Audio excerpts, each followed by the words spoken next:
After a series of failed attempts to provide an outlet for Squeegee kids, one group takes their efforts up a notch. Why they hope a new incentive to clear street corners will resonate with kids. And results of a new survey pin violence on polarizing politics. That's not the only concern. Why economic findings are also turning some heads. And after a beautiful start to the weekend, I am tracking our next weather maker this morning. I'll explain what that means for our rain chances and the Ravens game today in a couple of minutes. Live from WBFF in Baltimore, this is Fox 45 Morning News. We are taking a live look for you right now from our Towson camera. You can see those lights on, a little bit of sunlight coming through, and a little bit of a cloudy start to your morning.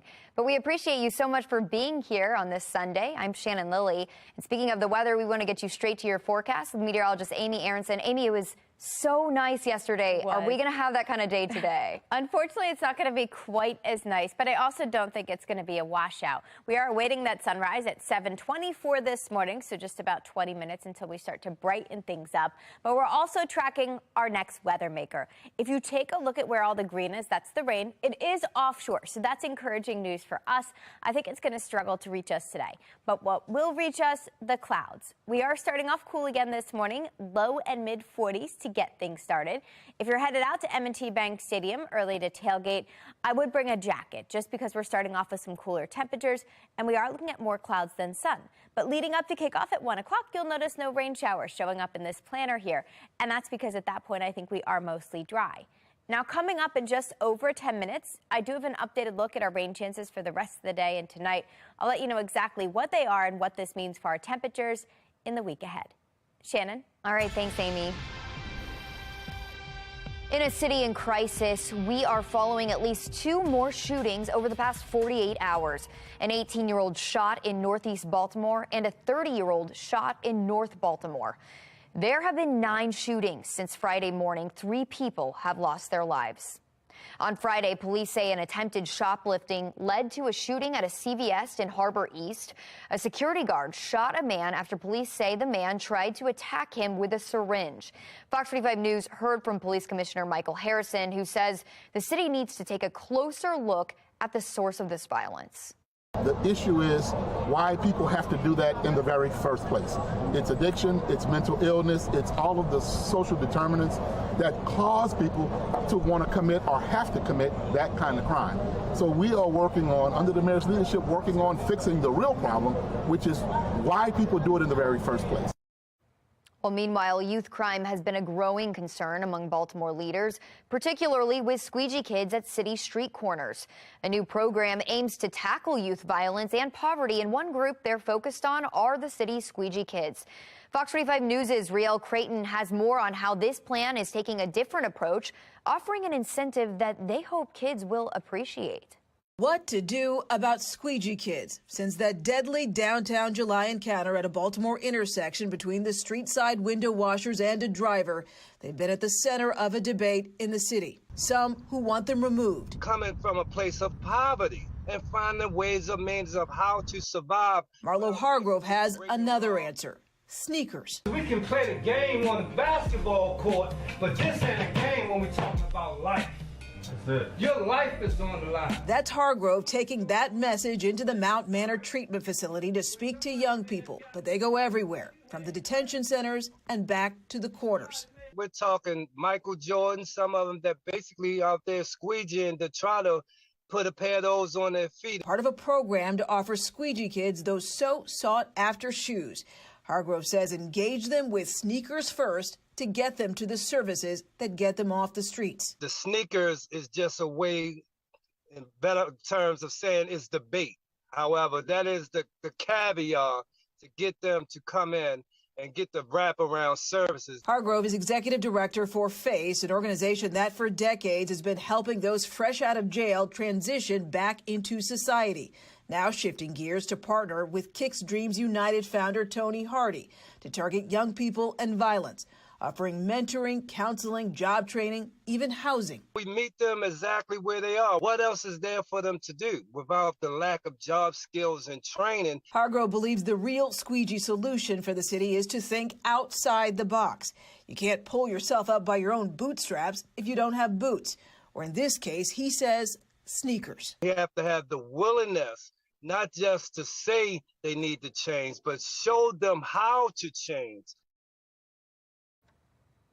Well, Mayor Brandon Scott has been working on a Squeegee collaborative for several months, including business owners, politicians, and Squeegee kids themselves. The group is trying to focus on opportunities for kids on street corners, but the mayor hasn't released any official update on the collaborative. A Baltimore hotel owner came to Fox 45 News this summer saying he hired around a dozen Squeegee kids to work in his business. Now, he says clearing the corners won't solve Baltimore's inequality. It just won't be as visible. Now, there are laws on the books to keep Squeegee kids out of intersections. One law states a person can't stand in a roadway to solicit a ride, employment, or business from a driver.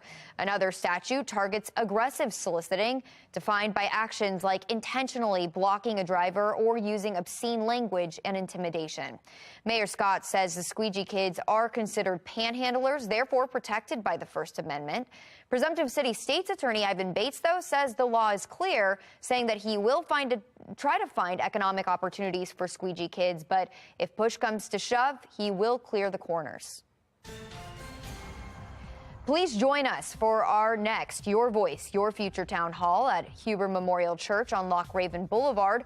It is happening tomorrow at 6:30 p.m. Now, the subject revolves around young people and crime and whether the answer lies in the church.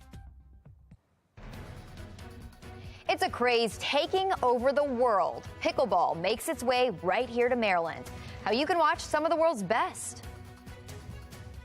And heads up, Ravens fans, you can leave the rain gear and the hat and the scarf at home today, but I would certainly bring a nice warm jacket plus some sunglasses if you're headed out to the game. I'll explain the reason why in a couple of minutes. It's 7:07. You're watching Fox 45 Morning News.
Let's go live to M&T Bank Stadium as the Ravens get set to host the Cleveland Browns today at 1 p.m.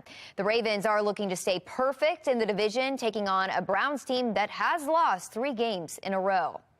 Now, we also have an NFL doubleheader today on Fox 45. First, it's the Green Bay Packers and Washington Commanders at 1 p.m.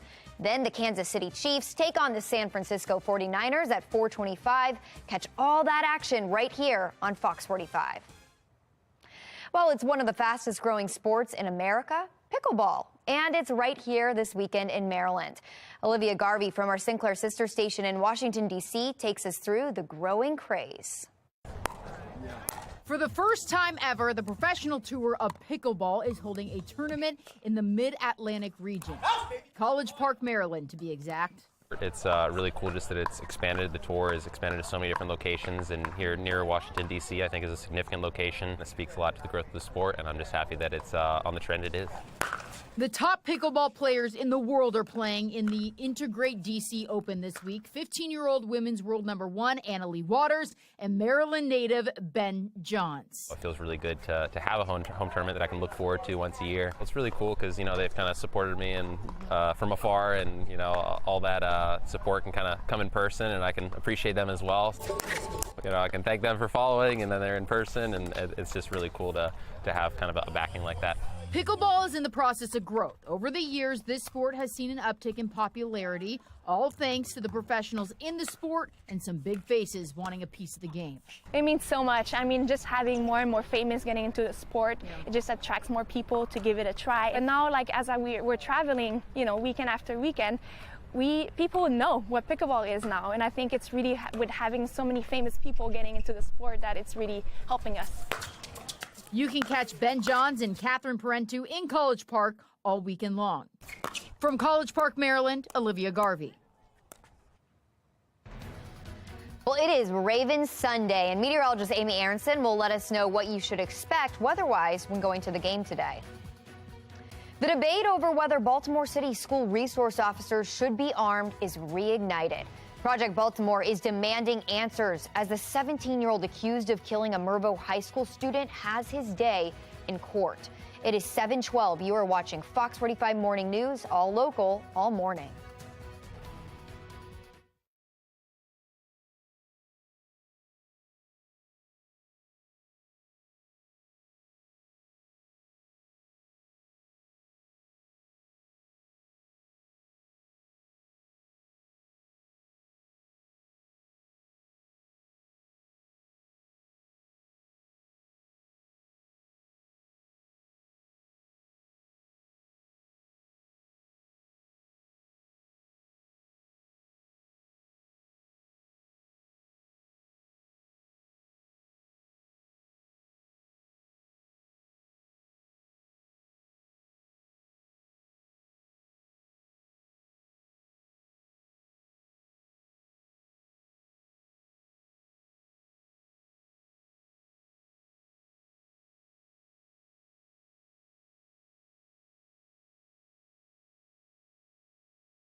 Fox 45 Morning News is sponsored by the Snyder Law Group. If you've been injured as a result of a medical mistake, call 410 the Fur. Don't just sue them, Snyder them. Fox 45.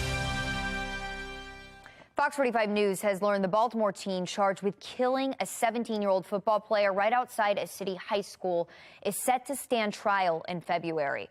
As Project Baltimore's Chris Pabst explains, the brazen shooting has renewed the debate over whether school police should be armed at all times.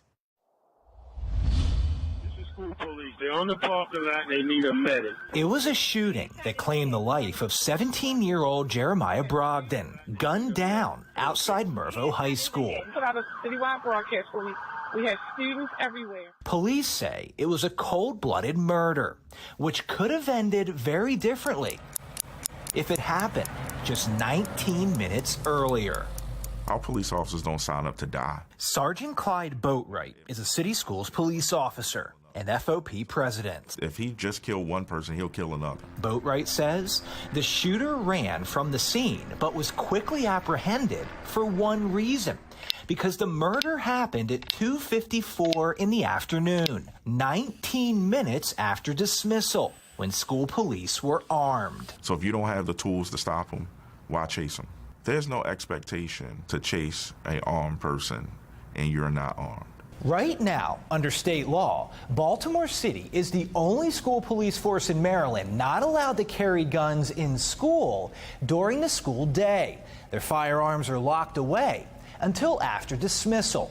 Had Brogdon been shot 19 minutes earlier, the police officers who responded would likely have been unarmed. And Boatwright says that means they would have been less likely to chase after a suspect who is armed, because it's too dangerous. The suspect would have had the time he needed to get away. The officer would have had to go to a secure location, retrieve the firearm, and then respond back to the active threat. Project Baltimore has learned the suspect in that shooting is 17-year-old Nazad Daniels, a student at Achievement Academy at Harbor City High School. He is charged with first-degree murder. Last school year, 15 guns were confiscated inside Baltimore City schools, a record amount according to Boatwright. 2 guns have already been confiscated this school year. And we've seen a number of violent incidents in recent years. But as concerns over violence appear to be growing, the police force is shrinking. According to city schools, the police force had more than 100 employees in 2016. That number has dropped every year since. It currently has 78 active employees to protect about 160 schools. The numbers of active officers is the lowest that has been under my tenure since I've been there for 20 years. Between a shortage of qualified candidates and poor retention, Boatwright says the police department is stretched too thin. So, Chris, what I would say to you, by the way, good morning. Good to see you. Project Baltimore caught up with City Schools CEO Dr. Sonia Santelises at a recent press conference, where we asked her about the shortage of police officers. Does that concern you? I will say we have about 5 to 7 vacancies right now, which for us is absolutely felt. We've talked about with FOP in terms of negotiations around salary and other incentives we can build in to recruit. Baltimore City Schools told Project Baltimore there are actually 11 vacancies. Since 2019, the department has been allocated 89 employees, again, for roughly 160 schools. And remember, those employees under state law are not armed while in school. In 2018, after a shooting at a Baltimore high school, the city school board recommended lawmakers change the law and allow city schools police to carry guns at all times. But the issue was never voted on in Annapolis. And school CEO Dr. Sonia Santelises has never taken a public stance on the topic. Do you believe that school police officers should be armed inside of these new schools or any school? One, we know that that's a legislative issue.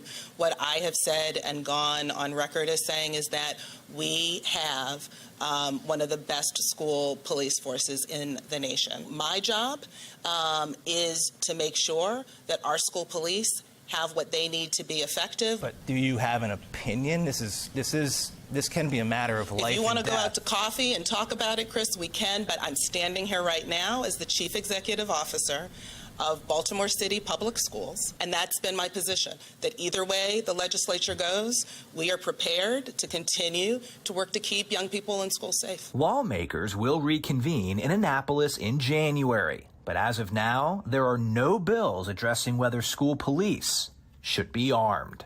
I'm Chris Pabst, and this is Project Baltimore. Well, now we want to get over to meteorologist Amy Aronson with a check of the forecast. And Amy, you're saying it's not going to be quite as nice as yesterday. We got so lucky yesterday. I know. What a perfect start to the weekend. Tough to compete with that, so we're not even going to give it a shot today. Instead, we are waking up to some changes this morning. The clouds are back as things brighten up as we hit sunrise.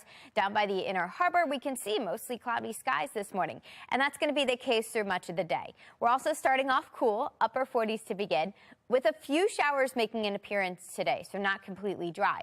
And then we are looking ahead to a milder start to a brand new week with a few more showers making an appearance by midweek. Our rain chance today is actually coming from a system that's sitting offshore.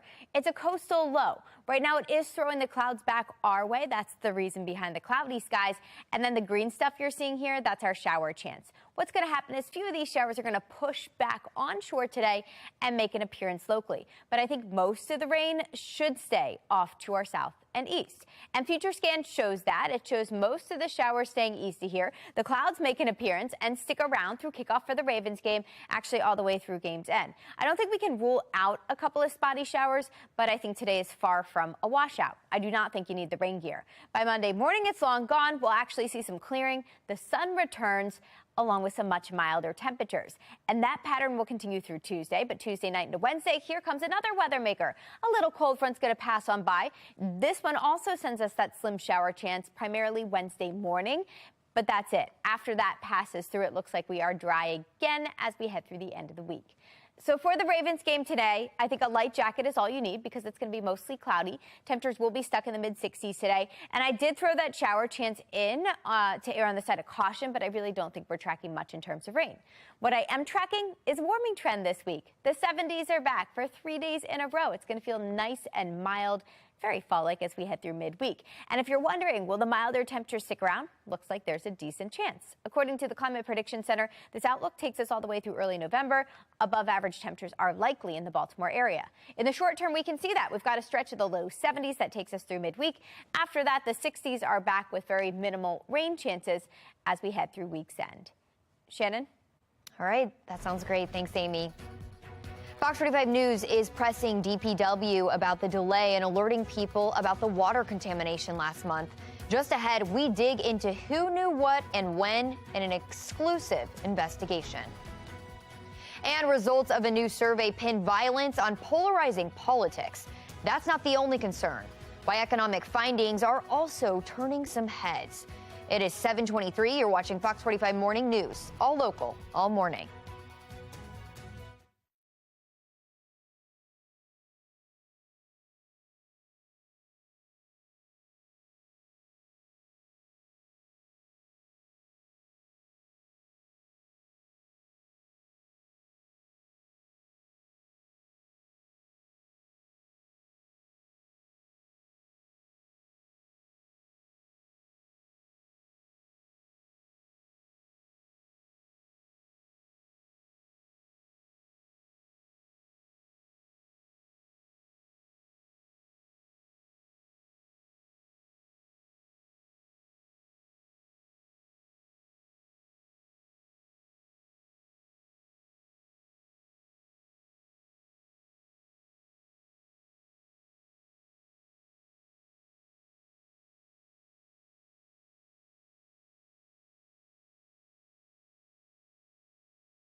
Well, Americans are retiring at a record rate, many citing health concerns by being overworked at their jobs.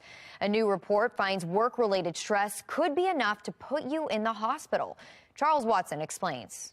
It's a finding that comes as no surprise to many workers that your overly demanding boss or work schedule could be taking a toll on your health.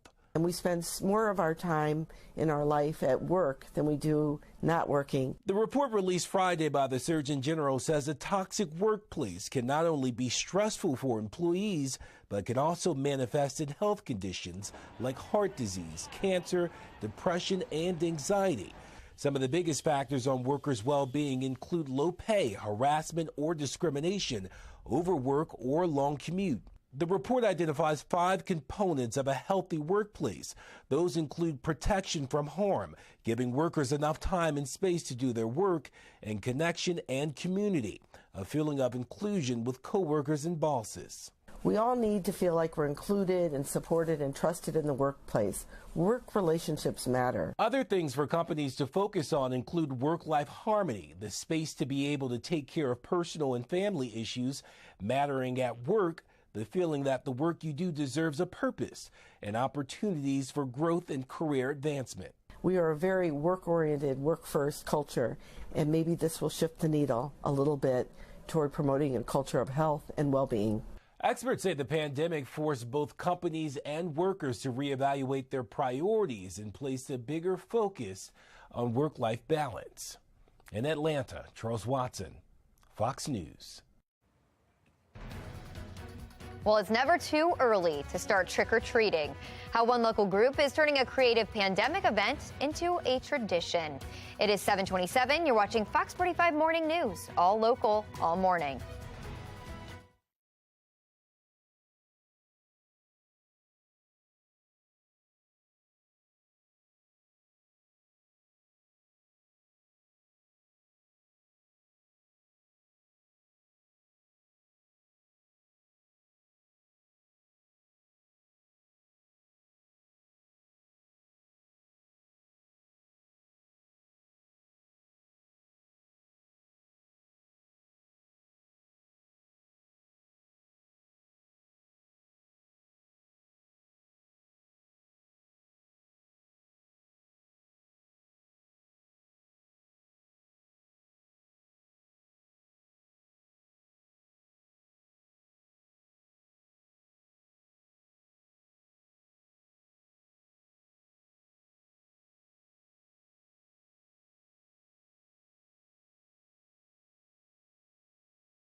Live from WBFF in Baltimore, this is Fox 45 Morning News.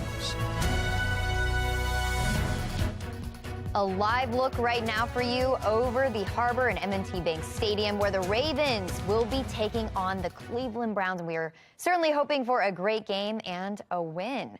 Thanks so much for being here on this Sunday. I'm Shannon Lilly. So for your game day forecast, let's get right over to meteorologist Amy Aronson. Amy, can people expect a nice day? Should they bring an umbrella? What can we expect? You're not going to need the rain gear, but I don't think it's going to be quite as nice as yesterday. It's not going to be as bright and as sunny. But right now we're off to a cool and a dry start. The clouds have arrived and they're here to stay. Upper 40s, low 50s to begin your day. That means if you're headed out maybe for a jog or a run out ahead of the Ravens game, I'd layer up. It's still a little cool outside. Plus, it's overcast throughout the morning. We aren't seeing a whole lot of sunshine. We won't see a lot of that today. But temperatures will still make their way into the mid and upper 50s by the end of the morning. And you'll notice I'm not including any showers in this morning planner. Now, by the afternoon, I think we could see a couple of sprinkles, but not enough to warrant a rain jacket. I've got an updated look at that future scan, and I'll walk you through it hour by hour in just about 10 minutes. Shannon? All right, thanks, Amy. Fox 45 News is pressing DPW about the delay in alerting people about the water contamination. We sent them questions asking why didn't DPW let the public know about the concern in their drinking water Sunday after the second positive test came back. Why did it take until 8:30 p.m. Monday for the agency to hold a news conference and answer questions? Why didn't DPW listen to MDE about issuing the boil water advisory Sunday? And at this point, we have not yet heard back to any of those questions. The Department of Public Works has a budget of more than $600 million. DPW's director, Jason Mitchell, is one of the highest paid people in Baltimore city government. He earns $245,000 a year. Now, despite all of those taxpayer dollars, the department has had several problems. That includes reports from state investigators who say they've received reports of staff sleeping and watching TV while on the job. Fox 45 News has been digging into Baltimore City's Safe Streets program for months, demanding transparency from city leaders there as well. Well, this week, the city council finally had the chance to call for more transparency, but they didn't. While some are calling it a missed opportunity, the council person who ended the meeting tells Fox 45 News it was necessary. Fox 45 News' Maxine Stryker has more. You know, we have a topic at hand that is to be discussed, and clearly we have gone completely off topic. And in the interest of everybody's time here, we're going to end this hearing, we're going to recess it, and we will continue it at a later time and move on to the next hearing. Thank you. It was an abrupt end to a meeting meant to shine light on the Safe Streets program and just how your tax dollars are being spent to keep the city safe. The council didn't find out until it was released to the public in end of September. Why is that? These were the beginning discussions of what was going to be an evolving ecosystem. There were not defined transition partners just then. Heated back and forth between Councilman Mark Conway and Monzi Director Shantae Jackson took over as Conway questioned why the council was left in the dark about the recent changes to the Safe Streets program. Was not communicated to the council until we saw a press release comes out. That's the problem. Nothing else is relevant here. The meeting was a chance for lawmakers to learn more about how the program is moving away from the patchwork of 7 different nonprofits operating 10 different locations. Look, I think Councilman Conway asked very fair questions. He asked him very politely. And, you know, I was just a little surprised for him to get responses the way he was receiving them from an agency head. But Councilman Yitzi Schleifer says he felt he had no choice but to end it early. It was really supposed to be more of a positive hearing, but it went completely off track. Was no longer about these changes to Safe Streets. In fact, most of the presentation really did not have much to do with the topic of the resolution. And the committee had multiple other things to hear that day. And if we weren't going to be having the conversation about what we came to learn about, I figured I had to recess the meeting. We asked Councilman Schleifer if this was a missed opportunity on the council's part to finally get answers from an organization we've been questioning for months now. I mean, we're going to get the information. So I think there's a lesson learned, and that is that there needs to be better communication with the council when there's going to be shifts to major programming like this. Jackson tells us even she was surprised when it ended early. I honestly don't know what just happened. I feel as surprised and caught off guard as many folks did. Schleifer says ultimately they're looking for greater transparency from the city's flagship violence intervention program, whose methods we've investigated and found inconclusive. We definitely need more transparency across the board from every agency, specifically as it relates to this program. There's a lot of discussion about how this program works, the locations that it's in, the mixed data that we've been seeing. And so it is important that we have a lot more communication and that they over-communicate instead of under-communicate. Well, it would be up to the committee chair, Councilman Mark Conway, to call for another hearing with Safe Streets. We reached out to him asking if he planned to do so, but we received no response. FOX45 has done extensive background coverage on Safe Streets. Mackenzie Frost has visited all 10 Safe Streets locations. Several locations were just completely empty, no employees to be found, and then at others, she was turned away, told to reach out to Monsey. Well, an international report from Monsey confirms what FOX45 News had found months before, that the number of shootings in some Safe Streets locations has actually gone up over 5 years. Jackson says there have been more than 1,700 mediations this year to resolve conflicts. FOX45 News has asked for documentation, but we never received that information. FOX45 News has sent dozens of questions to the mayor's office, city council, and Monsey about the Safe Streets program as part of our investigation. Who are the current employees? What does their training look like? What, if any, measurable guidelines are in place for the organizations running these locations? How does the public know these organizations are keeping tabs on the Safe Streets operation? We're still waiting on more clarity from Safe Streets. Amid a rise in violence, some are pointing to progressive crime policies as a green light for violent offenders. Pushes for a stronger police force by Governor Hogan have been met by an equally strong response in Annapolis. The Violent Firearms Offenders Act, aimed to crack down on criminals who use guns in crimes, has been introduced several times without success, failing to become law again this year. Democratic lawmakers also overrode the governor's veto, which would have upped civil liability police officers that they can face in lawsuits trying to limit instances of excessive force. In many ways, in Annapolis, it became more of a political battle. Okay, if the governor wants these things, we know what we don't want, and it's the things the governor wants. To be clear, no one wants bad police officers on their force or on our streets. To be equally as clear, the processes, tools, and laws already exist to allow police leadership to fire those officers who should not be in service to our communities.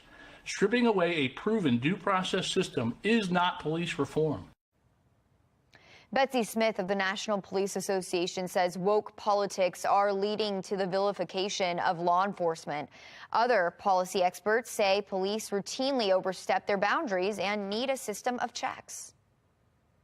That message about politics not really resonating with the people of Baltimore. They say focusing too much on polarizing politics could be detrimental to accomplishing any real change. There's good and bad people everywhere, and there are complexities to every issue. So again, reducing something to one word is more problematic. I don't think he should use his platform to say things like that. The $550 million Baltimore police budget was slashed by $24 million in fiscal year 2021 after backlash from protesters.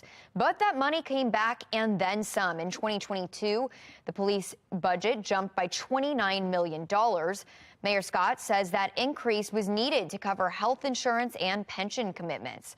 And in our current fiscal year, the budget went up again, nearly $5 million. Well, the Ravens are going one-on-one with the Cleveland Browns today. Just ahead, how you are showing your purple pride. And although we're tracking a couple of showers today, the next 3 days look very nice. Mostly dry with temperatures actually warming up. Low 70s are back to kick off a brand new week. I'll let you know exactly how long they stick around in a couple of minutes. It's 7:40. You're watching Fox 45 Morning News.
Well, you are looking live at M&T Bank Stadium in downtown Baltimore. The Ravens will be hosting the Cleveland Browns this afternoon. And it's going to be a special day because former players who led the team to their Super Bowl win back in 2013 will be right here in Baltimore. This will be part of their 10-year reunion. Well, we know the Purple Pride is strong this morning. Check this out. Monica sent us this picture of her Ravens makeup. That looks so good. Win or lose, it looks like Monica is full-on Raven. And we want to see how you are showing your Purple Pride leading up to the game. You can scan the QR code that's right there on your screen. It'll take you to foxbaltimore.com/chimein, where you can upload your pictures and videos. It's all powered by Stackla. Well, Halloween is right around the corner, and White Marsh Volunteer Fire Department held its trunk or treat yesterday. It's a tradition that began during COVID as a way to collect candy in a socially distant way, but the theme stuck, and this year, more than 500 cars participated. It's also a chance for the kids to show off their costumes ahead of the big night. I've seen a little bit of everything, from firefighters to police to military. We got some Ghostbusters, a giant armadillo right behind us from Texas Roadhouse is here. Anything from skeletons to the Bride of Chucky. It's been straight across the board strange and weird, fun, and exciting for the kids. Looks like fun. Well, the work doesn't stop here, though. White Marsh Fire will also be holding a tree drive once we get closer to the holidays. A wanted drug kingpin leads police on a high-speed chase through Baltimore County. Why police had to call off the chase and where that investigation now stands. It's 7:43. You're watching Fox 45 Morning News, all local, all morning.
Federal agents are joining the search for a fugitive wanted in a drug trafficking ring. They say he terrorized a Baltimore neighborhood for years. Alexa Ashwell with this week's Maryland's Most Wanted. Vincent Davis is one of more than 24 defendants listed in a federal drug trafficking indictment. It's from 2020, and he's been on the run ever since.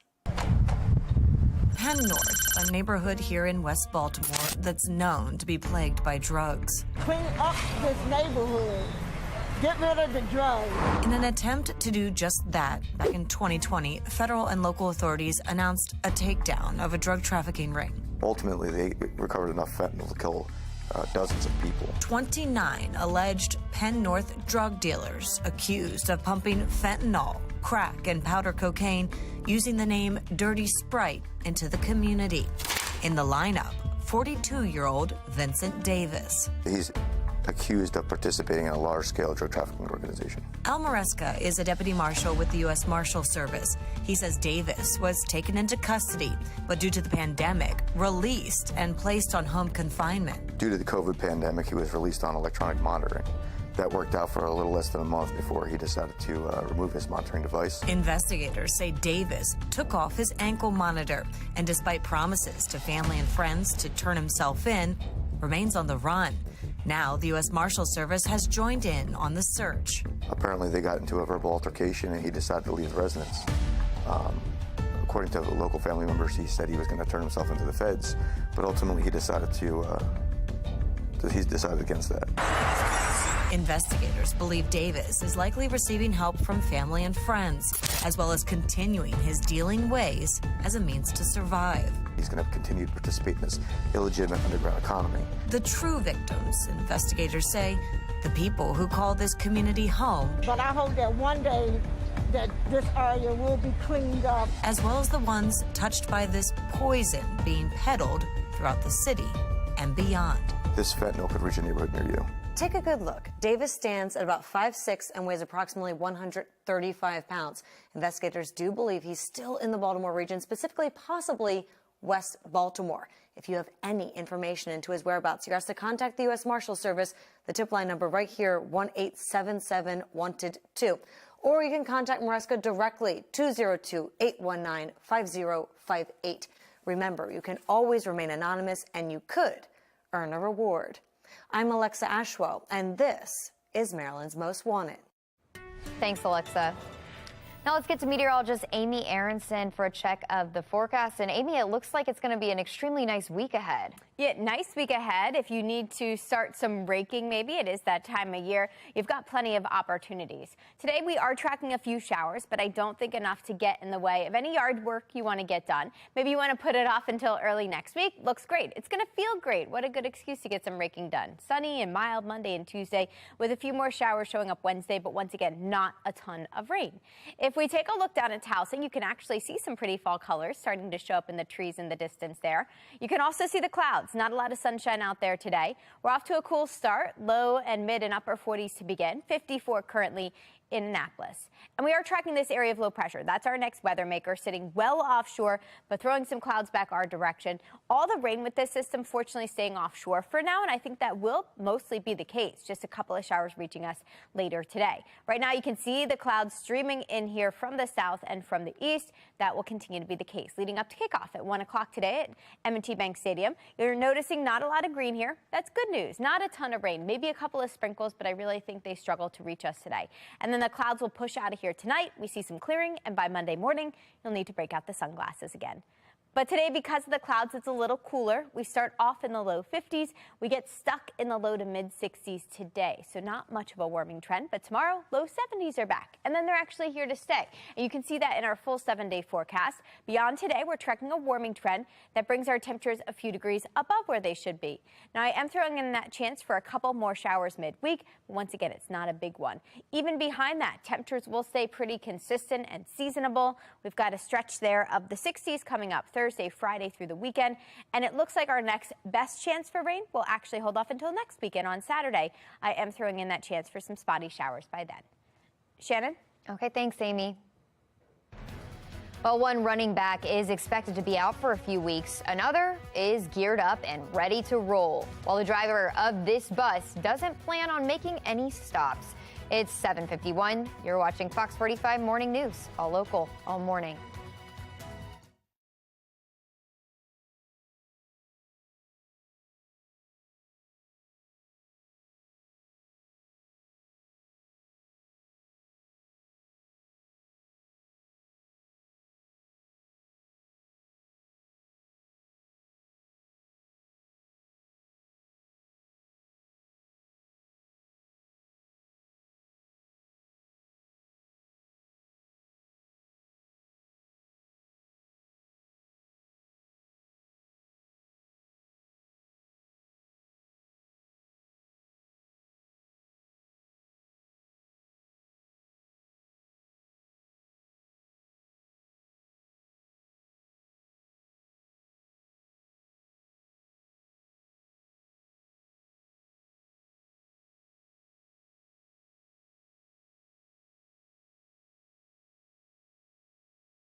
Welcome into Sports Unlimited. I'm Rocco DeSangro. The Gus Bus has been out of commission for the last 13 months, but it's about that time to get it back on the road, and this time it doesn't plan on making any stops. Full speed ahead for Ravens running back Gus Edwards, who has been activated off the PUP and placed on the 53-man roster. This means that we could see him take the field this Sunday, today, against the Browns. And as expected, the Ravens have also placed J.K. Dobbins on injured reserve, with Dobbins sidelined for about 4 to 6 weeks after he reportedly undergoes arthroscopic knee surgery. This is what the Ravens' backfield will look like. Gus Edwards, Kenyon Drake, and Justice Hill are the top 3 backs. Mike Davis has barely been involved, totaling just 8 carries on the year. And rookie Tyler Beatty is on the practice squad. Win number 6 in college football is so significant because with it comes bowl eligibility. It's something Maryland has only done 5 times since 2010, but head coach Mike Locksley, he's looking to make it a trend. Homecoming in College Park as the Terps played host to Northwestern. Billy Edwards Jr. getting his first career start in place of the injured Talia Tungavailoa. We'll get to him in a second, though. Wildcats led 17-10 at the break. Much different Maryland team in the second half. Roman Hemby was running wild. You'll see him here on the 18-yard touchdown, second of the day. And when I tell you his day was far from over, trust me, it was far from over. Just over a minute to go in the third. The Terps gunslinger letting it fly. Billy the Kid, Raheem Jarrett. Terps take the lead on the 30-yard score. Wildcats not going anywhere, though. Andrew Clare from 9 yards out. He's going to tie this ball game at 24. Moments later, Roman Hemby, the former John Carroll standout. See you later. 24 rushes, 179 yards, 3 touchdowns. And most importantly, the Terps are bowl eligible with a 31-24 win. Navy hosting Houston. As the AAC slate continues, Cougars jumped out to an early 14-point lead. Clayton Tune connects with Nathaniel Dell for the 11-yard score. Same score in the second. Daba Fofana, 25-yard house call. Don't let him get hot. Navy trailed 21-7 at the half. Let's go to the third. Houston on O. Jacob Busick with the strip. Gianni Woodson Brooks with the scoop, then takes it in for the score. Midshipmen make it a 1-score game, but that's as close as they would get. Houston wins this one, 38-20 the final. Towson taking on William & Mary for homecoming. Tribe on O. Darius Wilson scanning. Fires end zone, and Kalen Newton, the younger brother of Cam Newton, is there to haul it in. William & Mary takes a 14-3 lead. Tigers looking to get something going offensively. Tyrell Pigram swings it to Sam Reynolds. Solid pickup on the play, but the Tigers drive would stall. William & Mary back with it. On for the field goal, but it's a fake. Ethan Chang takes it in for 6. Tigers trailed 30-3 at the half and fall in this one, 44-24. Morgan State on the road taking on Delaware. Under 2 minutes to go in the first half. Alfonso Graham finds pay dirt to put the Bears on the board. They trailed 14-7 at the break. Blue Hens would turn it on in the second half. Nolan Henderson on the 7-yard rush. 21-7 U-Dell. The Blue Hens would score 24 second-half points, and aside from that touchdown by Graham, they would keep the Bears off the board. Morgan State drops its 3rd straight, 38-7 the final score. Bowie State looking to bounce back after an OT loss last week. The Bulldogs dropped their 2nd straight, falling to Chowan, 21-15. Division III, McDaniel blanked by Susquehanna, 58-0. Green Terror back in action next Saturday against Moravian.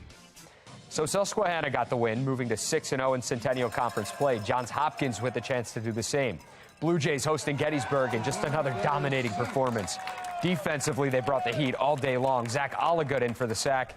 Blue Jays had 6 of them on the day. And offensively, they were just absolutely rolling. And they have been all season long. Andrew Rich with a money run, 16 carries for 135 yards and 2 tuds.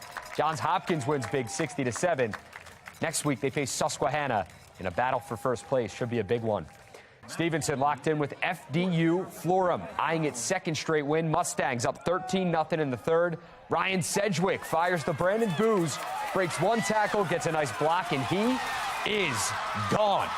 40 yards on the house call, and the Mustangs increase their lead at 20. FDU Florham would get on the board in the 4th, but no problem for the Mustangs, right? Stevenson goes on to win 20-7, the final score. That's your morning sports report. I'm Rocco DeSangro. Have a great Ravens Sunday.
After a series of failed attempts to provide an outlet for Squeegee kids, one group takes their efforts up a notch. Why they hope a new incentive to clear street corners will resonate with kids. And results of a new survey pin violence on polarizing politics. That's not the only concern, though. Why economic findings are also turning heads. And I am tracking some changes for the second half of the weekend that include just a little bit of rain. I'll let you know exactly what they are in a couple of minutes. Live from WBFF in Baltimore, this is Fox 45 Morning News. We are taking a live look right now from our Towson camera. A little bit of a cloudy start to your morning. Still nice, though. Just a little chilly.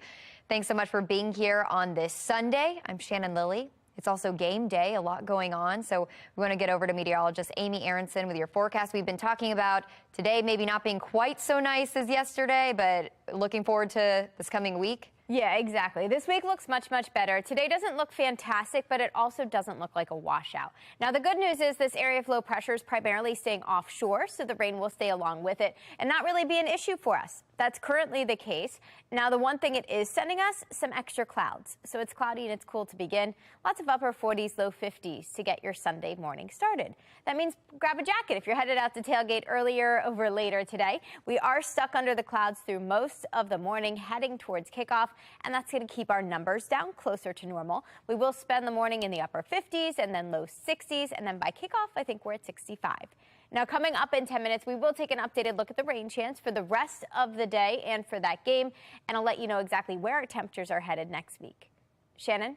All right, Amy, thanks. In a city in crisis, we are following at least 2 more shootings over the past 48 hours. An 18-year-old shot in Northeast Baltimore and a 30-year-old shot in North Baltimore. There have been 9 shootings since Friday morning. 3 people lost their lives.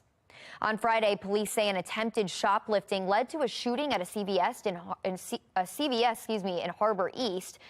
A security guard shot a man after police say the man tried to attack him with a syringe. Fox 45 News heard from Police Commissioner Michael Harrison, who says the city needs to take a closer look at the source of this violence. The issue is why people have to do that in the very first place. It's addiction, it's mental illness, it's all of the social determinants that cause people to want to commit or have to commit that kind of crime. So we are working on, under the mayor's leadership, working on fixing the real problem, which is why people do it in the very first place. Meanwhile, youth crime has been a growing concern among Baltimore leaders, particularly with Squeegee kids at city street corners. A hearing to determine whether the 15-year-old suspect in the killing of Timothy Reynolds will be tried as an adult will be November 17th. Reynolds was shot after a confrontation with Squeegee kids this summer. Now the city's police union is stepping into the fiery debate, and they made this post to Twitter last week. It's in response to a post our Mackenzie Frost made regarding a Squeegee kid's warning that they'll commit even more crime if removed from city streets.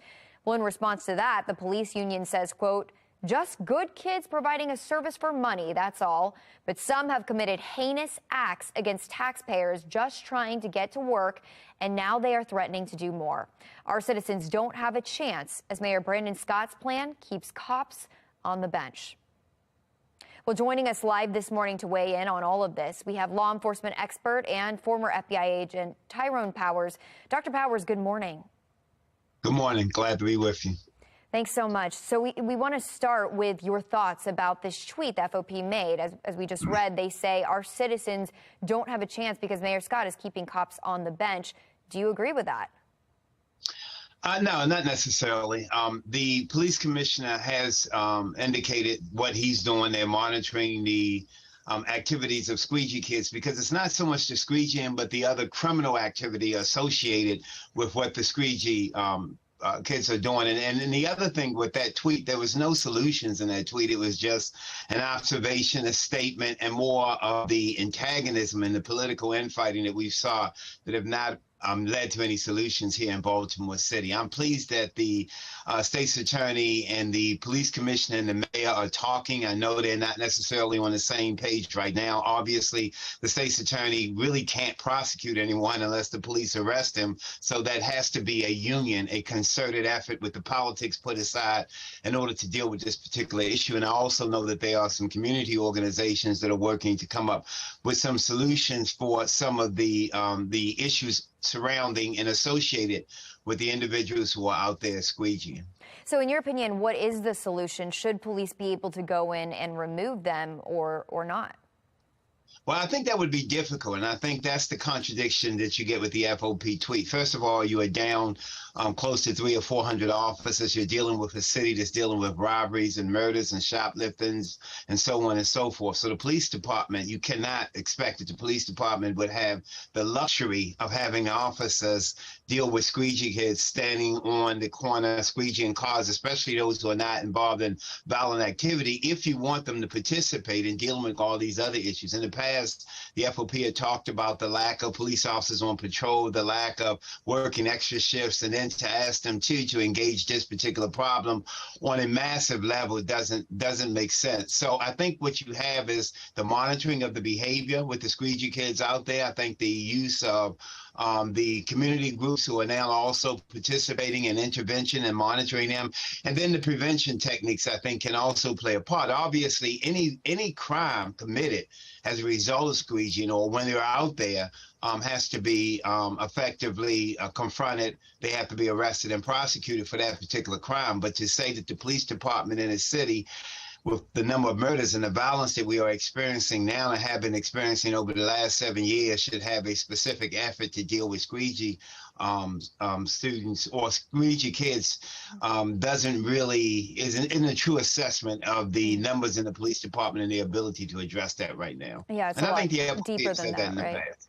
Yeah, so going along with that, though, we know that there are laws in the books that say squeegeeing is illegal. Do you think it sends maybe not a great message that police are not able to get involved?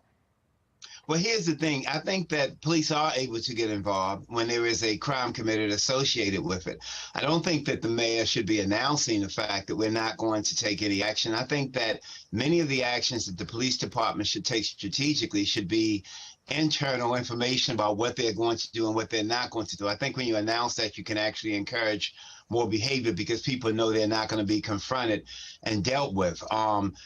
We have a number of laws on the book. We can't have full enforcement of everything. We have littering laws on the book. You can't say, well, there's a law on the book, police go out there and enforce this particular law, especially with the number of police officers that we have. But I also think that the politics have consistently gotten away in Baltimore. We make announcements of what we're not going to do, letting individuals know that they're free to do certain things. In other words, if the police has a strategy of when and where and how they're going to deal with the squeegee situation, when they're going to make arrests, when they're going to effectively make arrests and working with the state's attorney, then they just need to put that in practice. And the mayor and the police commissioner need to be on the same page in terms of making announcements about that. It's very unproductive and not very productive for the mayor to be saying we're not going to do anything about it or we're not going to engage them here. We're going to engage them over here. Just let the police do their job and let the commissioner come up. He's the policing expert and the people working him are the policing experts. Let them come up with a solution and put it into play and let's see what the results are over a period of time.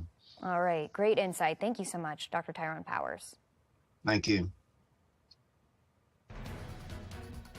Well, it is a craze that's taking over the world. Pickleball makes its way to Maryland. How you can watch some of the world's best.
Well, it is one of the fastest growing sports in America, and it's pickleball. And it's here this weekend in Maryland. Olivia Garvey from our Sinclair sister station in Washington, D.C. takes us through that growing craze. For the first time ever, the professional tour of pickleball is holding a tournament in the Mid-Atlantic region. College Park, Maryland, to be exact. It's really cool just that it's expanded. The tour is expanded to so many different locations, and here near Washington, D.C., I think is a significant location. It speaks a lot to the growth of the sport, and I'm just happy that it's on the trend it is. The top pickleball players in the world are playing in the Integrate DC Open this week. 15-year-old women's world number 1, Anna Leigh Waters, and Maryland native Ben Johns. It feels really good to have a home tournament that I can look forward to once a year. It's really cool because, you know, they've kind of supported me and from afar, and, you know, all that support can kind of come in person, and I can appreciate them as well. You know, I can thank them for following, and then they're in person, and it's just really cool to have kind of a backing like that. Pickleball is in the process of growth. Over the years, this sport has seen an uptick in popularity, all thanks to the professionals in the sport and some big faces wanting a piece of the game. It means so much. I mean, just having more and more famous getting into the sport, it just attracts more people to give it a try. And now, like, as we're traveling, you know, weekend after weekend, people know what pickleball is now, and I think it's really, with having so many famous people getting into the sport, that it's really helping us. You can catch Ben Johns and Catherine Parenteau in College Park all weekend long. From College Park, Maryland, Olivia Garvey. Well, it's Ravens Sunday, and meteorologist Amy Aronson is going to let us know what you should expect weather-wise when going to the game today. Americans are retiring at a record rate, many citing health concerns by being overworked at their jobs, how a toxic workplace could be impacting your mental and your physical health. It's 8:13. You're watching Fox 45 Morning News, all local, all morning.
To think that Ms. Mosby's team would like to leave this court, this judge, given that this judge has been very fair from what we can see publicly to both sides. So it's certainly a gamble.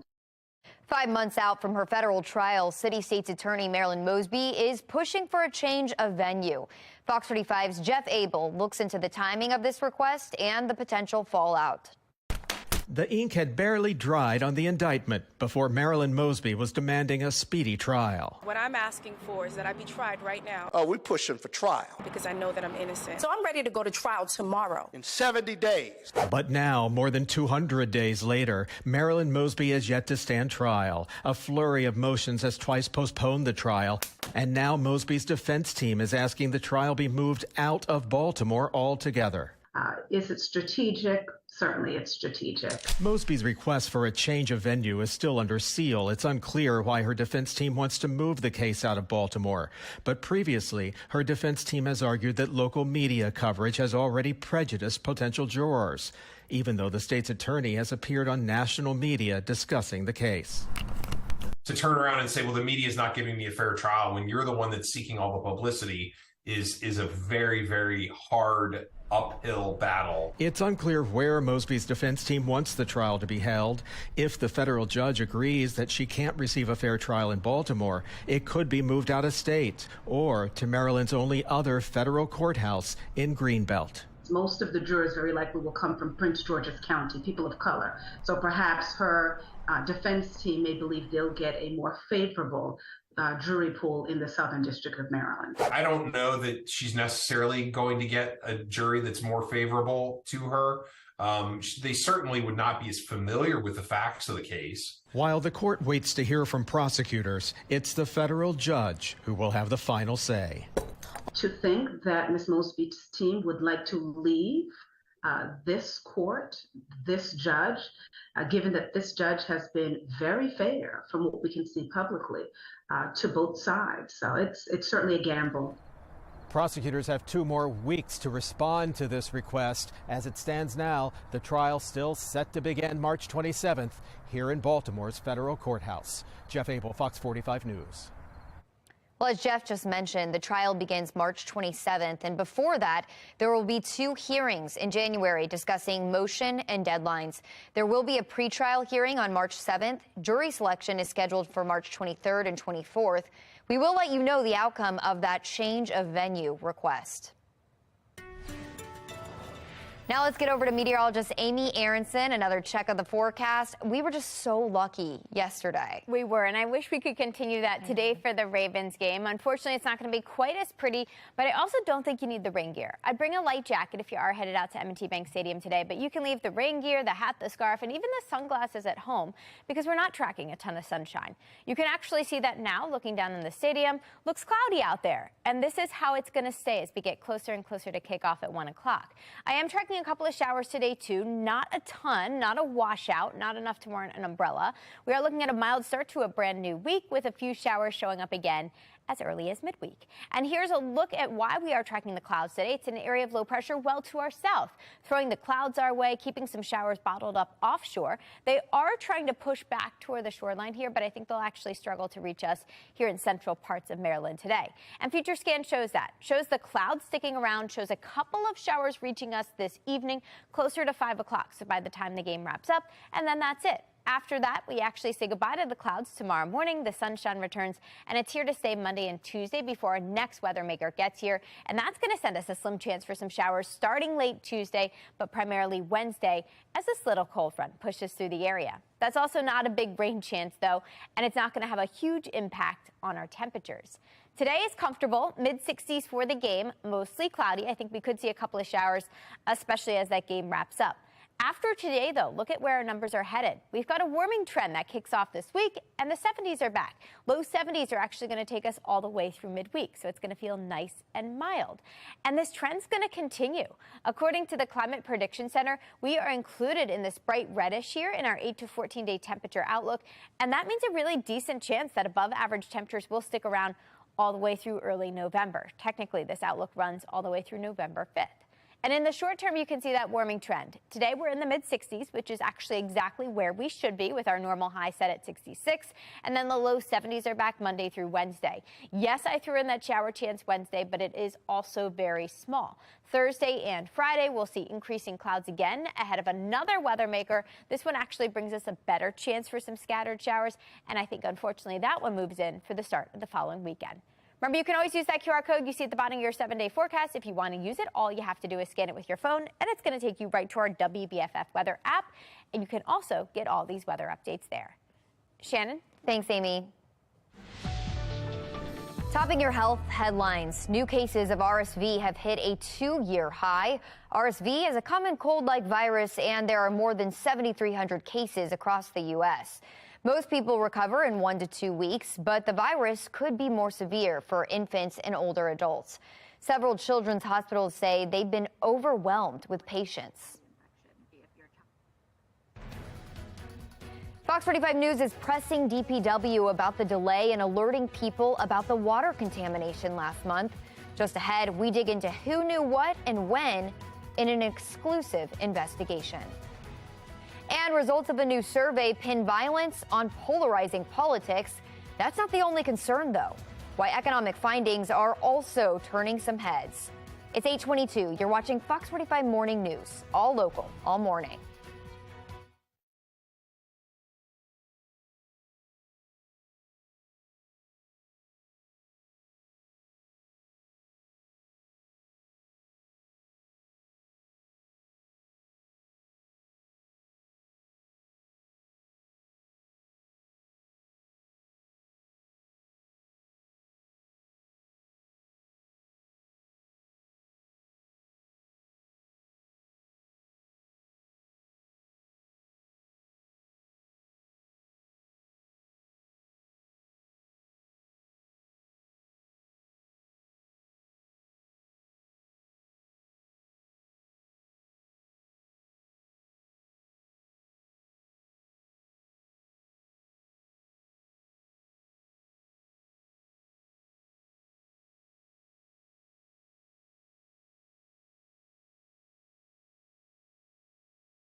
Americans are retiring at a record rate. Many are citing health concerns by being overworked at their jobs.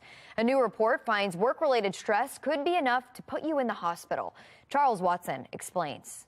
It's a finding that comes as no surprise to many workers that your overly demanding boss or work schedule could be taking a toll on your health. And we spend more of our time in our life at work than we do not working. The report released Friday by the Surgeon General says a toxic workplace can not only be stressful for employees, but can also manifest in health conditions like heart disease, cancer, depression, and anxiety.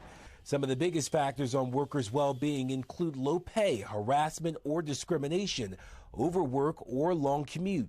The report identifies 5 components of a healthy workplace.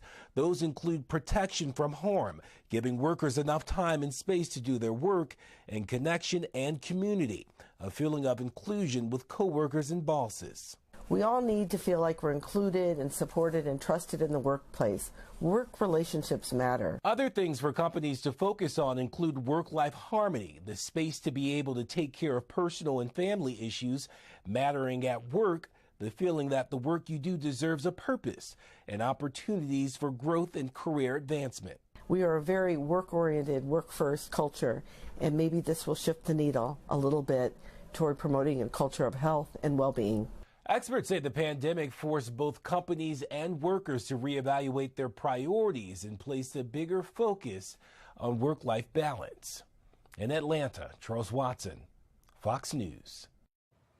Well, after a roller coaster week, Wall Street ends on a high note. All three major indices jumped more than 2% on Friday, and this comes as the Fed is expected to increase interest rates by 0.75% yet again at November meetings, but signals it may slow down after that.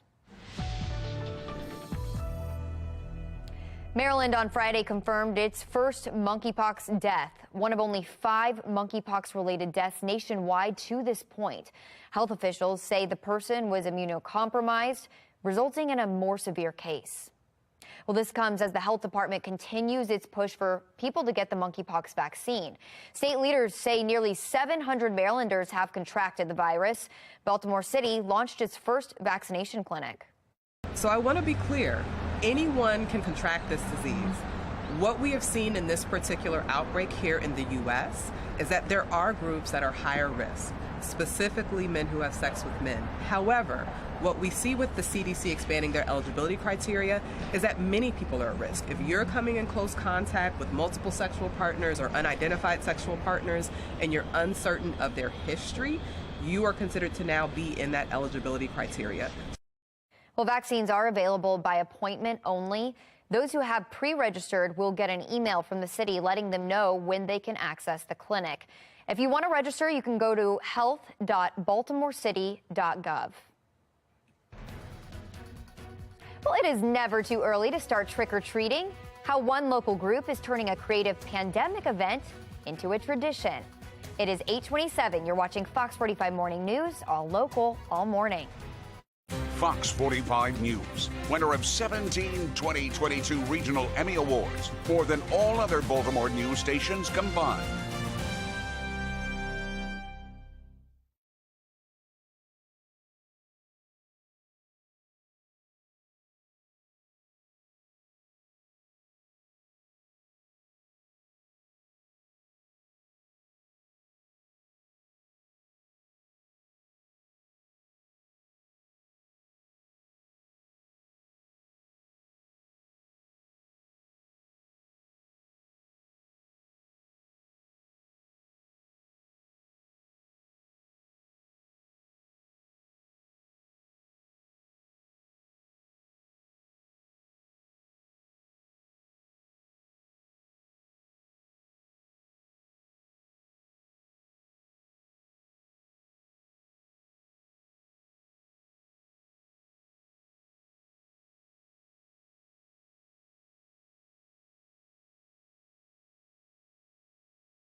Live from WBFF in Baltimore, this is Fox 45 Morning News. A live look for you right now to M&T Bank Stadium, where the Ravens will be taking on the Cleveland Browns in just a few hours from now. Thank you so much for being here on this Sunday. I'm Shannon Lilly. We want to get you right to your forecast with meteorologist Amy Aronson, and you are repping the Ravens purple this morning. Yeah, trying. I can see the screens are on in the stadium right now, so gearing up for today's 1 o'clock game. I have a feeling tailgaters will be headed out shortly, and this is what they're up against. Little cool to start, upper 40s, low 50s, but it is dry. It's just cloudy, not a ton of sunshine out there today. Maybe you want to knock out your run or your jog before game time. We are just looking at mostly cloudy skies for the remainder of the morning, and temperatures will be improving. With each passing hour, we climb through the 50s and eventually into the low 60s. Now, I am tracking a small rain chance today. I've got an updated look at exactly what that means for the rest of the afternoon in just over 10 minutes. Shannon? We are following 3 big stories this half hour. questions remain after an abrupt end to a meeting meant to shine light on the Safe Streets program and just how your tax dollars are being spent to keep the city safe. And in just a little more than 2 weeks, voters right here in the city will make a critical decision about term limits for elected leaders.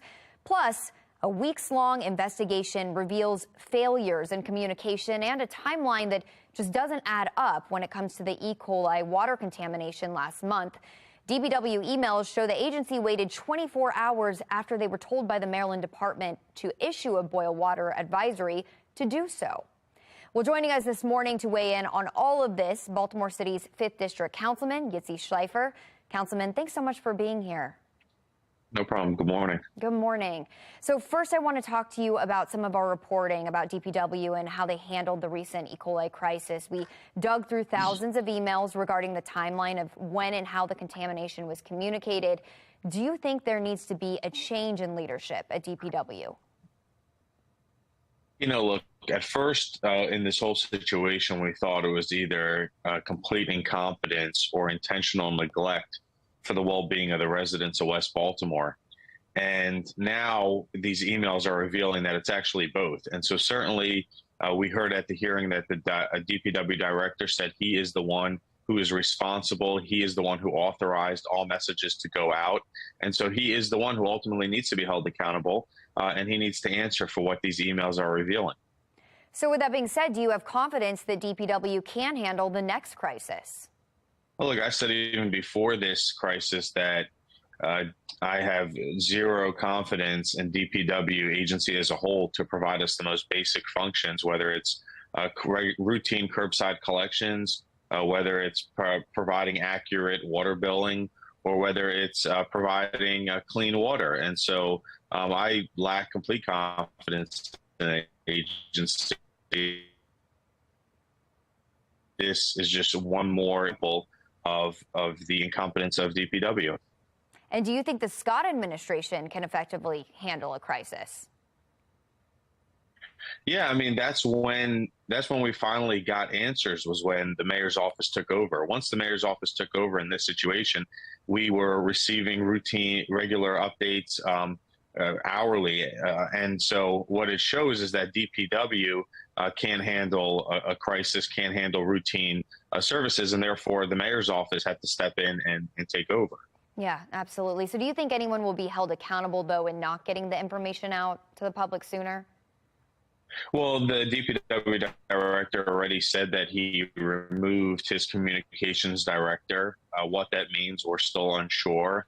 But we do know there is a new communications director at the head of DPW.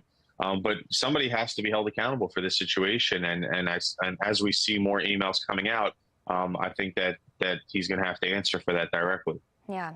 So now I do want to turn to Safe Streets, and we have seen that with Safe Streets, we've learned very little about the program and this week's hearing.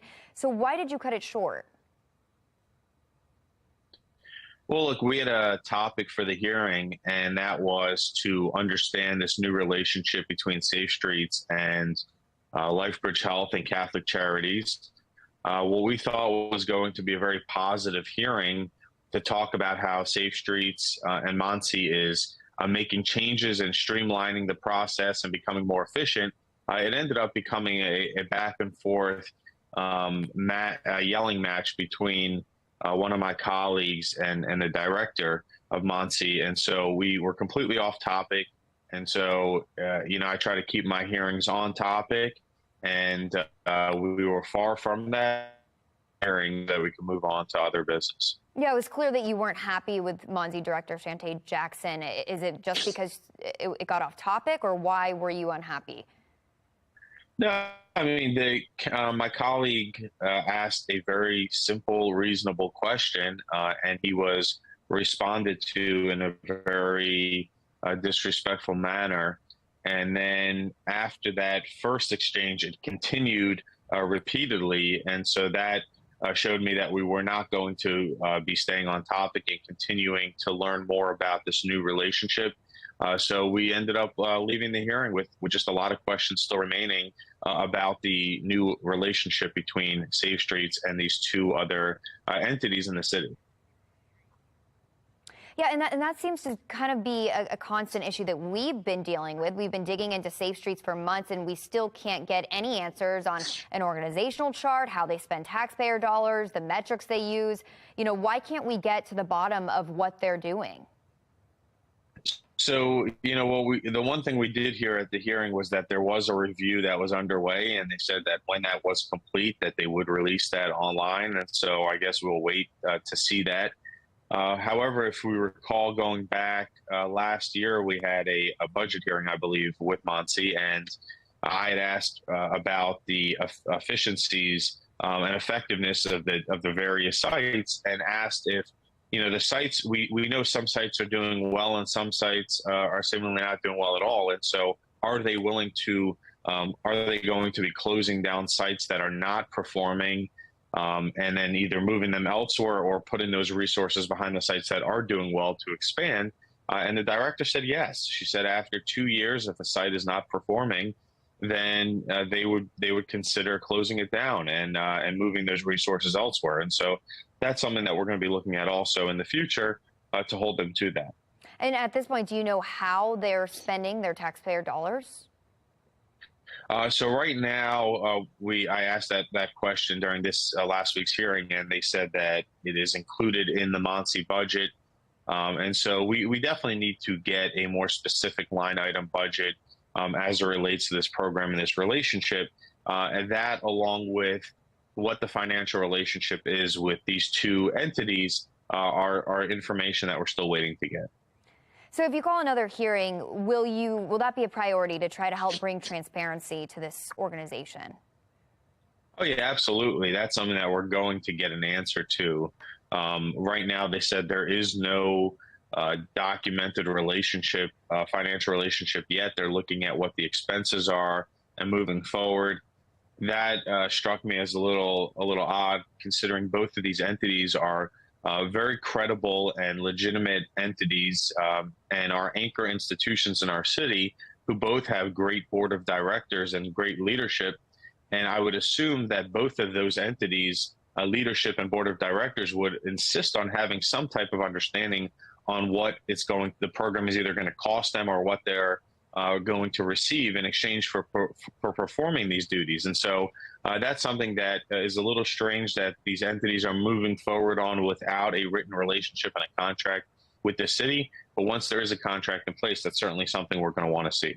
Great. Yeah. So switching gears too, we also want to talk about Question K on the ballot and the decision that voters here in Baltimore will be making about term limits for elected leaders just very soon, in just a little over 2 weeks. They'll decide whether or not the mayor, city council, and comptroller are limited to just 2 terms. So we understand that you introduced legislation in 2018 that would allow term limits. What are your thoughts about them? Yeah, so I introduced legislation in 2018 at the request of constituents. Back when I was running for office, that was something that I had heard from voters when I was door knocking. And it was also something that my colleague at the time, who's the now comptroller, Bill Henry, also introduced a couple years prior. Our legislation for term limits is a little different than what's on the ballot today. Certainly, we know voters widespread support term limits, but I think the devil is in the details. And so, my proposal was for 3 terms. It was not a lifetime ban. It was just you can only serve 3 consecutive terms, and you can run for higher office.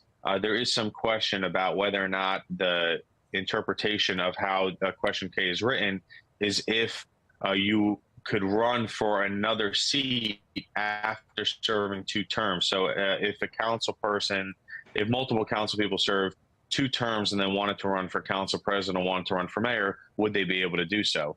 So my legislation would actually encourage that. So it would say, you'd have multiple council people running for council president or mayor, and what it would actually do is make the citywide races more competitive than they are now. So are you, are you in support of the term limits that will be on the ballot, or do you think there needs to be some changes? So as a whole, I am supportive of term limits. I think this, how Question K is written, would need slight amendments, such as addressing that issue that I just laid out for you. And so certainly it's a start. I think the voters do support term limits as a whole. But again, you have to have the details worked out accordingly to make sure that This is not preventing people who have built experience on the council, then preventing them from running for comptroller or council president or mayor. All right, Councilman Yitzi Schleifer, thank you so much for all of your insight. We really appreciate you speaking with us today.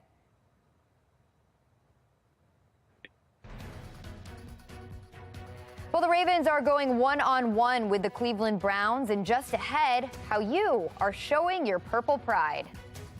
And we have more clouds than sun and a few showers for that game today. But after that, look at what's coming up. The 70s are back both Monday and Tuesday. I'll explain exactly how long this warmer stretch lasts in a couple of minutes.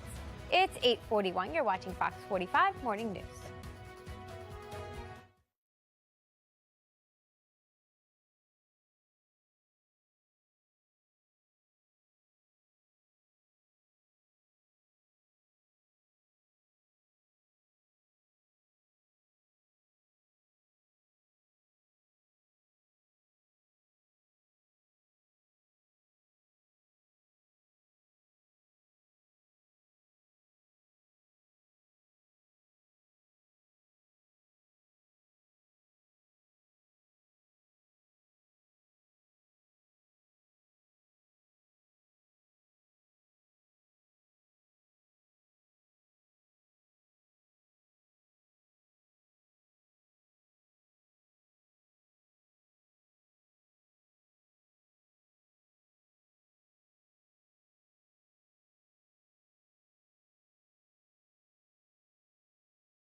Halloween is right around the corner, and White Marsh Volunteer Fire Department held its trunk or treat yesterday.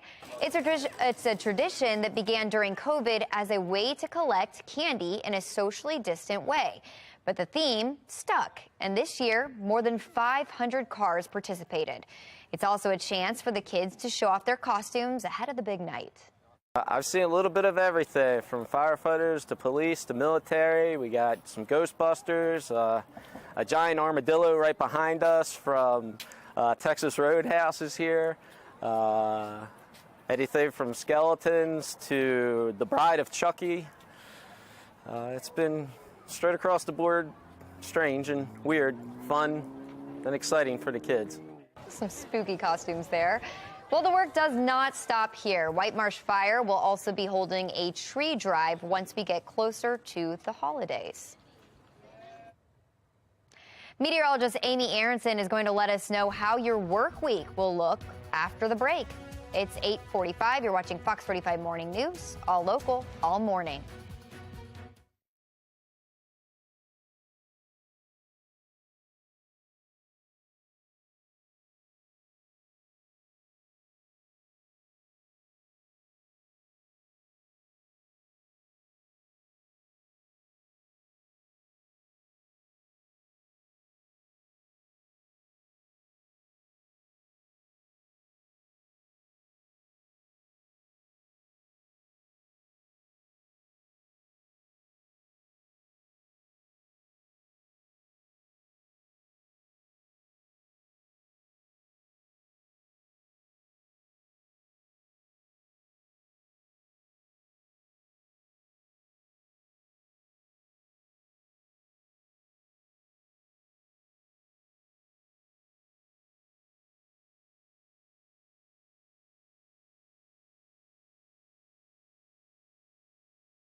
The mood and direction of the U.S. economy looks grim following the recent release of a Harvard-Harris poll. That poll showing a huge shift in financial forecasts, with 84% saying that we are either in a recession or will be soon. David Williams with the Taxpayer Protection Alliance says the report will play a major role in the upcoming midterms. And if you look at what happened in August with the Inflation Reduction Act, this was one of the shining things of the Democrats that they passed. They don't talk about this anymore. They don't talk about the Inflation Reduction Act. In fact, Senator Joe Manchin, who was the key vote, he says, oh, we've moved on from that. Well, no, you haven't, because it's still dragging down the economy. And that's the problem, is that, President Biden is not campaigning for folks. He was in Pennsylvania a few days ago for Fetterman, but for the most part, he is not campaigning because he knows that his poll numbers are at historical lows. And again, it's tied to the economy. Williams says the hundreds of billions used from the so-called Inflation Reduction Act passed by Congress were never meant to reduce the inflation and ultimately just help the IRS hire more investigators who traditionally target the middle and lower class the most. Tom Rogers, Fox 45 News. All right, and now we want to get over to meteorologist Amy Aronson with a look at your work week forecast. Yeah, and something we're noticing with the fall temperatures comes the loss of daylight. So that means sunset getting earlier and earlier. For example, today it comes up at 6:16 p.m. In just 1 week, we're at 6:08. And then in 2 weeks, that's when that time change happens. And we fall back November 6th. We're at 5 o'clock. And then another week after that, it's happening even earlier at 4:53 in the evening. But right now we have a brighter view of Towson. The clouds are here, but right now we are all starting off dry and cool. We've got 40s and 50s showing up on the board to begin. Not quite as warm as it was yesterday, and that has to do with this. This is our next weather maker. This area of low pressure that is right off the Carolina coast right now, that is sending us some clouds currently. We've got all the clouds streaming in here from the south and from the east, and you'll notice some showers too. They're making their way to the beaches right now. I think they're going to struggle to reach us. They should fizzle before getting to the Baltimore area, and Future Scan shows that. Most of the day is just mostly cloudy. Kickoff at 1 o'clock, that's how things are looking, overcast. It's not until after the game wraps up between 5 and 6 that I think we do see some showers manage to reach us this evening. They'll pass on through, and then by tomorrow morning, I think they're already fizzling out. We start to see some clearing, and that sunshine is back. Temperatures today will be a little cooler just because of the extra clouds and that brief shower chance. Low to mid 60s today. Tomorrow's a little warmer. With the return of the sunshine, temperatures are back in the very mild low 70s. And then that's where they're going to stay. We've actually got a milder week ahead of us. At night, overnight lows will be stuck in the 50s, and then afternoon highs will make their way into the low 70s. We've got a couple of brief rain chances. They are all very slim, so I think we are tracking that potential for a few showers midweek. After that, temperatures will stay exactly where they should be for this time of year. That keeps us in the mid and upper 60s. And then it looks like, unfortunately, by the start of next weekend, we are tracking another weather maker. And this one will also bring us a brief chance of some showers for the start of the weekend, so plan on that by Saturday. Remember, you can always use that QR code you see at the bottom of the 7-day forecast. If you want to use it, scan it with your phone, and it's going to take you right to our WBFF weather app. You can get all these weather updates there, plus it's free. Shannon? Thanks, Amy. Now Genevieve Gorder has a look at today's steals and deals. The following segment is sponsored by Knocking. You guys, we have all seen a lot of weather events happening across the country, and that means more power outages. So we all need to be more prepared. We never think we'll find ourselves in a life-threatening situation until we do. When you lose power, what's the first thing you look for? A flashlight. Second thing you look for is a charger for your phone. This is JumpSmart. And first of all, the flashlight is super powerful and lasts for hours. And the devices, I bet you have at least 3 or more people in your house that would need a charge and a flashlight in an emergency. And look, you can charge your phone right here. JumpSmart, it can safely jump your car in case your car battery dies. The 3-step instructions are right on the bag. Anyone can use it and not get shocked. This is your power bank for everything. Every family member should have one of these by their bedside. And there's nothing more important in an emergency than being connected, being able to call for help. This is something you don't know you need until it's too late. Do you have kids at college, an elderly parent? Do you want everyone in your house to be safe? Yes. This 10-in-1 tool gives you peace of mind for yourself and everyone you love. You can't put a price on safety, but we are always thinking about you. So the deal today on JumpSmart is 29% off. When it comes to keeping your family safe, we've got your back. Head over to asadeals.com.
Well, you are looking live at M&T Bank Stadium in downtown Baltimore.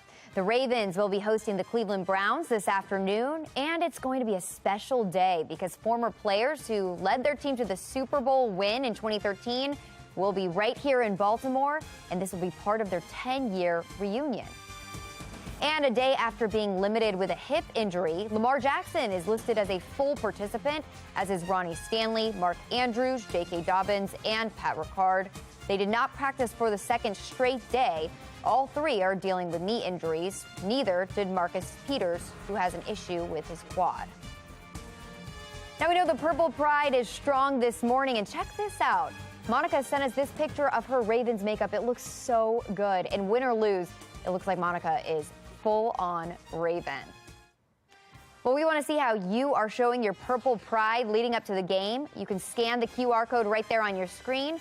It'll take you to foxbaltimore.com/chime-in, where you can upload your pictures and videos. And it's all powered by Stackla. And you are repping your Ravens purple this morning. I, must have. You're not used to working a Sunday. Yeah, and I wore my purple on Friday. That's the problem. I know. Fridays and Sundays. It is tough. Got to get more purple. Yeah, I know. That's why I invested in more purple dresses this year because it happens needed. a lot. That's what happens when you work weekends.